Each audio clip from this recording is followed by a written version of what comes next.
اعوذ باللہ من الشیطان الرجیم، بسم اللہ الرحمن الرحیم۔ تمام دوستوں کو محمد حسنین کی طرف سے السلام علیکم۔ انشاءاللہ امید ہے کہ آپ سب خیریت سے ہوں گے۔ آج میں آپ کو بتاؤں گا حضرت نوح علیہ السلام کے بارے میں۔ حضرت نوح علیہ السلام کون تھے؟ یہ اللہ تعالیٰ کے نبی تھے۔ جب سے دنیا قائم ہوئی، حضرت آدم علیہ السلام کی نسل بڑھتی اور پھیلتی گئی۔ انسان دو حصوں میں تقسیم ہو گیا، کسی نے نیکی کی راہ اختیار کی تو کسی نے بدی کا راستہ اپنایا۔ جس نے نیکی اختیار کی وہ صراط مستقیم پر رہا، اور جس نے بدی کا راستہ اختیار کیا وہ اللہ کے غضب میں آ گیا، اور صراط مستقیم پر چلنے والوں کی تعداد ہمیشہ کم رہی، گمراہ انسانوں کی تعداد زیادہ رہی۔ ان گمراہ لوگوں کو راہ راست پر لانے کے لیے اللہ کے نبی آتے رہے۔ حضرت آدم علیہ السلام کے زمانے کے بڑے عرصے بعد اللہ نے حضرت نوح علیہ السلام کو بھیجا، یعنی کہ حضرت آدم علیہ السلام کے بعد جو نبی اس دنیا میں آئے وہ حضرت نوح علیہ السلام تھے۔ آپ علیہ السلام پر 10 صحیفے نازل ہوئے۔ حضرت نوح علیہ السلام اللہ کے نبی تھے۔ آپ کو آدم ثانی بھی کہتے ہیں۔ آپ کے زمانے میں گمراہی پھیلی ہوئی تھی، صرف چند لوگ ہی نیک تھے، اکثریت گمراہوں کی تھی۔ آپ نے اپنی قوم کو راہ راست پر لانے کے لیے تبلیغ شروع کی۔ وہ لوگ ہر قسم کی برائیوں میں مبتلا تھے، چوری، بے ایمانی، ایمانت میں خیانت کرنا، جھوٹ بولنا، شرمناک کام کرنا، ماں باپ کی خدمت نہ کرنا، کمزوروں کو حقیر سمجھنا، غریبوں کا دھتکارنا، جھگڑا کرنا، قتل کرنا، دوسروں کا مال چھیننا عام بات تھی۔ امرا اور سرداروں کا طبقہ غریبوں کو پریشان کرتا تھا۔ اس کے علاوہ وہ لوگ بتوں کی پوجا کرتے تھے، بتوں کو خدا کا درجہ دے رکھا تھا۔ ان کا خیال تھا کہ اگر بت کی پوجا نہ کی جائے تو بت ناراض ہو جائیں گے۔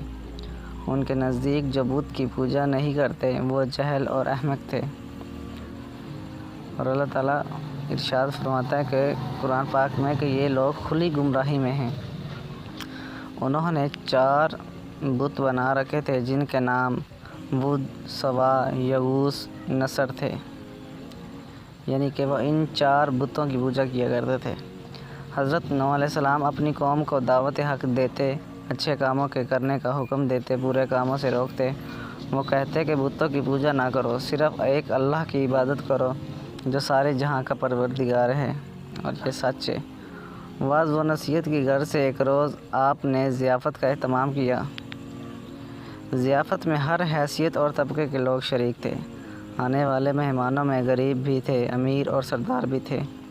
صاحب حیثیت اور سردار غریبوں کے ساتھ اٹھنا بیٹھنا پسند نہیں کرتے تھے، انہیں حقارت سے دیکھتے تھے، نفرت کرتے تھے، لیکن حضرت نوح علیہ السلام نے سب کو یکجا کر دیا۔ لوگوں نے ضیافت کے اہتمام کا سبب دریافت کیا تو آپ علیہ السلام نے فرمایا، بھائیو، ہماری قوم کے لوگوں میں بگاڑ پیدا ہو گیا ہے۔ سب سے بڑی خرابی یہ ہے کہ طاقتور طبقہ کمزوروں پر حاوی ہوتا جا رہا ہے، یعنی کہ وہ غریبوں پر ظلم کرتے ہیں۔ جو کمزور ہیں وہ بھی ہمارے ہی بھائی ہیں۔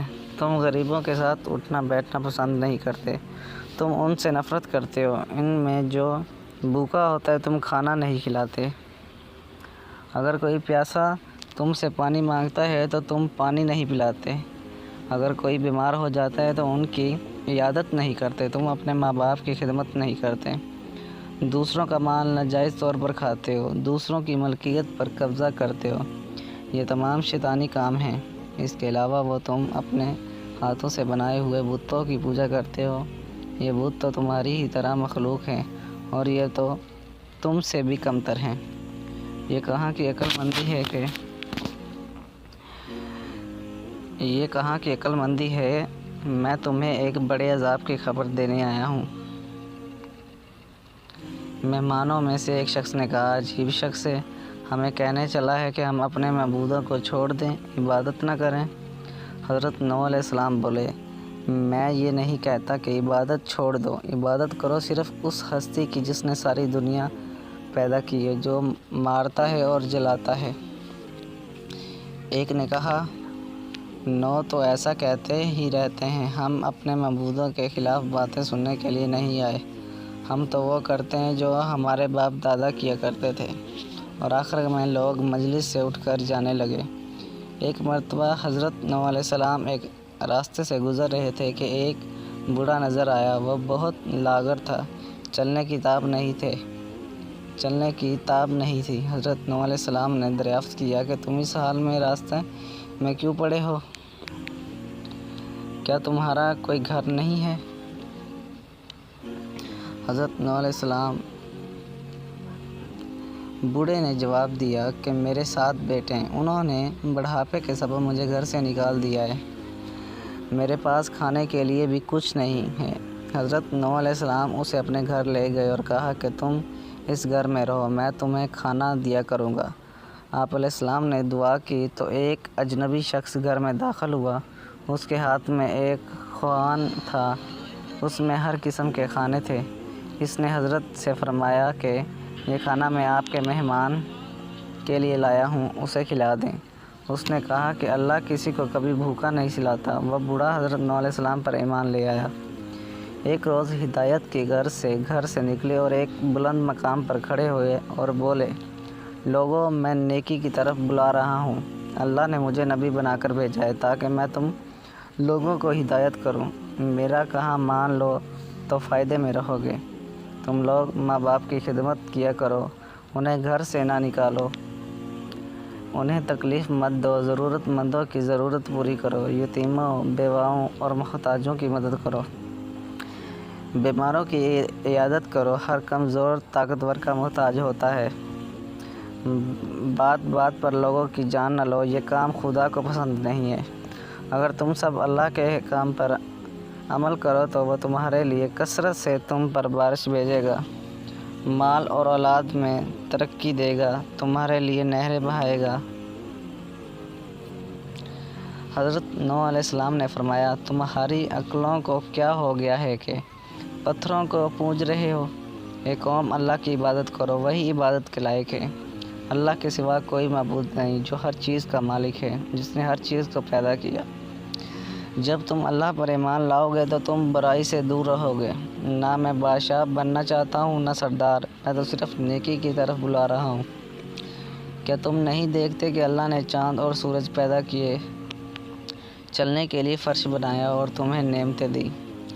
حضرت نوح علیہ السلام نے جب یہ باتیں کہیں تو لوگوں نے کانوں میں انگلیاں ٹھونس لی، ایک لفظ بھی سننے کے لیے تیار نہیں ہوئے۔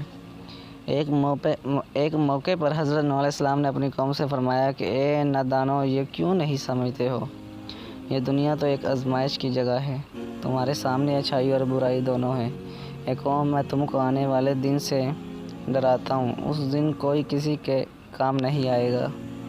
دیکھو، جو غریب ہیں مجھ پر ایمان لائے ہیں، لیکن تمہیں دولت کا غرور ہے۔ اے قوم، غریبوں کے ساتھ حسن سلوک سے پیش آؤ، ننگوں اور بھوکوں کا خیال رکھو۔ ان میں سے ایک سردار نے غرور اور تکبر سے کہا، فرض کرو کہ ہم تمہاری بات مان لیتے ہیں، کیا تم پر ایمان لا کر غریب اور 2 ٹکے کے لوگوں کے ساتھ مل جائیں جو تمہارے ساتھ ایمان لائے ہیں؟ ایسا نہیں ہو سکتا۔ وہ آپ علیہ السلام کو ذلیل کرنے کی کوشش کرتے، مذاق اڑاتے، آوازیں کستے، منہ پھیر لیتے، گالیاں دیتے، مارنے کی کوشش کرتے، بلکہ ایک روز مارا پیٹا بھی تھا۔ لیکن آپ علیہ السلام نے صبر کا دامن ہاتھ سے نہ چھوڑا، بلکہ اپنا کام جاری رکھا۔ آپ علیہ السلام کی بیوی اور آپ کا بیٹا بھی منکرین اور کافروں میں تھا۔ حضرت نوح علیہ السلام نے دعا کی، اے رب میرے پروردگار، میں نے اپنی قوم کو رات دن سمجھایا، حق کی طرف بلایا، میرے بلانے پر وہ زیادہ بھاگتے رہیں۔ میں نے اعلانیہ اور خفیہ سمجھایا تو انہوں نے کانوں میں انگلیاں ٹھونس لی۔ اللہ رب العزت نے حضرت نوح علیہ السلام کو وحی بھیجی کہ ایک کشتی بناؤ اور ظالموں کے بارے میں کچھ نہ بولو۔ اللہ کے حکم کے مطابق آپ علیہ السلام نے کشتی تیار کرنا شروع کی۔ کچھ لوگوں نے مذاق کرتے ہوئے پوچھا، اے نوح، کیا بنا رہے ہو؟ آپ علیہ السلام نے بتایا کہ میں کشتی تیار کر رہا ہوں، کیونکہ اللہ کی طرف سے عذاب آنے والا ہے۔ اللہ نے جو ڈھیل دے دی تھی وہ ختم ہو رہی ہے۔ جب وقت آئے گا ہر طرف پانی ہی پانی نظر آئے گا، صرف وہی بچے گا جو اس کشتی میں سوار ہوگا، جو بت پرستی سے توبہ کرے گا، گناہوں سے معافی مانگے گا، اسی کو اس کشتی میں جگہ ملے گی۔ لوگ بولے، اے نوح، یہ زمین تو خشک ہے، ایسے آثار بھی نہیں کہ اتنا پانی ہو جائے کہ کشتی تیرنے لگے۔ نوح کا تو دماغ ہی چل بسا۔ حضرت نوح علیہ السلام اس قسم کی باتوں سے بالکل مایوس ہو چکے اور اصلاح کی کہ کوئی امید ہی نظر نہیں آ رہی تھی۔ جب کشتی بن کر تیار ہو گئی تو لوگ کشتی میں غلاظت پھینک دیتے۔ کشتی میں کوئی ایسی جگہ نہ تھی جہاں غلاظت نہ ہو۔ کافر غلاظت پھیلانے کے لیے کشتی کے اندر جایا کرتے تھے، یہ ان کا معمول بن چکا تھا۔ ایک مرتبہ ایک بوڑھے کوڑ کا مریض بھی اپنے ناپاک مقصد کے ساتھ کشتی کے اندر گیا۔ اس کے سڑے ہوئے جسم کے ایک حصے پر کچھ غلاظت لگ گئی۔ کچھ دیر بعد اس نے دیکھا کہ جہاں غلاظت لگی تھی وہ حصہ اچھا ہو گیا۔ اب اسے حیرت ہوئی کہ یہ کیا ماجرا ہے، آخر غلاظت سے کس طرح شفا ہو سکتی ہے۔ پھر وہ کشتی کے اندر داخل ہوا اور غلاظت پوری طرح سارے جسم پر مل لیا تو دیکھا کہ وہ بالکل تندرست ہو گیا۔ یہ بات کوڑ کے مریضوں کے اندر پھیل گئی تو سب نے کشتی کے اندر داخل ہو کر غلاظت ملنا شروع کر دیا۔ ایک طرح پوری کشتی پاک صاف ہو گئی۔ حضرت نوح علیہ السلام نے اللہ سے دعا کی، اے اللہ، لوگوں نے میرا کہنا نہیں مانا، ایسے شخصوں کی پیروی کی جن کے مال اور اولاد نے ان کو زیادہ ہی نقصان پہنچایا۔ ان کافروں میں سے زمین پر ایک پرچندہ بھی مت چھوڑ۔ اگر آپ ان کو روئے زمین پر رہنے دیں گے ان کی اولاد بھی کافر ہی ہوگی۔ آپ علیہ السلام کی دعا قبول ہوئی۔ اللہ کا عذاب آ چلا، گر کے تنور سے پانی ابل پڑا، پانی کا ریلا تیزی سے بہنے لگا۔ جس جگہ سے پانی ابل پڑا وہ جگہ کوفہ کی ایک مسجد تھی جس کا نام مسجد انبیاء ہے۔ دوسری طرف آسمان پر خوفناک سیاہ بادل چھانے لگے۔ حضرت نوح علیہ السلام نے دیکھا کہ زمین سے چشمے پھوٹ رہے ہیں۔ حضرت نوح علیہ السلام نے کہا کہ یہ عذاب کی علامت ہے۔ کافر کہنے لگے کہ طوفان تو آتے ہی رہتے ہیں، بارشیں ہوتی رہتی ہیں، یہ تو کوئی نئی بات نہیں، کچھ دیر بعد موسم بدل جائے گا۔ دیکھتے ہی دیکھتے ہوا کا تیز جھونکا آیا جس سے ہر چیز ہل گئی، پھر پانی برسنا شروع ہوا۔ بارش میں اتنی شدت تھی جیسے آسمان نے اپنے تمام دروازے کھول دیے ہوں۔ حضرت نوح علیہ السلام نے ایمان والوں سے کہا کہ کشتی میں سوار ہو جاؤ۔ اللہ نے فرمایا کہ ہر قسم کے جانوروں کا جوڑا بھی کشتی میں سوار کرا لو۔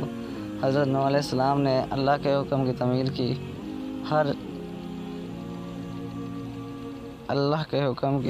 کی۔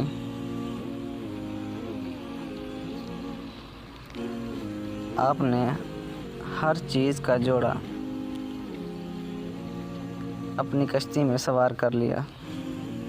طوفان چلنے لگا، بارش سے ندی نالے اور زمین پر پانی بھر گیا، پھر زمین کے ہر حصے میں پانی بہنے لگا۔ اب حضرت نوح علیہ السلام کا جہاز تیرنے لگا، پانی اونچا ہو رہا تھا۔ حضرت نوح علیہ السلام کی نظر جب بیٹے پر پڑی تو آواز لگانے لگے، بیٹا، اب اس کشتی میں سوار ہو جاؤ، تمہاری جان بچ جائے گی، اب کافروں کے ساتھ چھوڑ دو۔ تو بیٹے نے جواب دیا کہ میں پہاڑ کی اونچی چوٹی پر چڑھ جاؤں گا، پانی وہاں تک نہیں پہنچے گا۔ تب حضرت نوح علیہ السلام نے اللہ سے اپنے بیٹے کے بارے میں سفارش کی کہ میرا بیٹا ڈوب رہا ہے، یہ تو میرے ہی خاندان کا ہے، تیرا وعدہ سچا ہے۔ اللہ نے فرمایا کہ وہ تیرے خاندان والوں میں سے نہیں ہے، تیرے گھر والے تو وہ ہیں جو تجھ پر ایمان لائے ہیں۔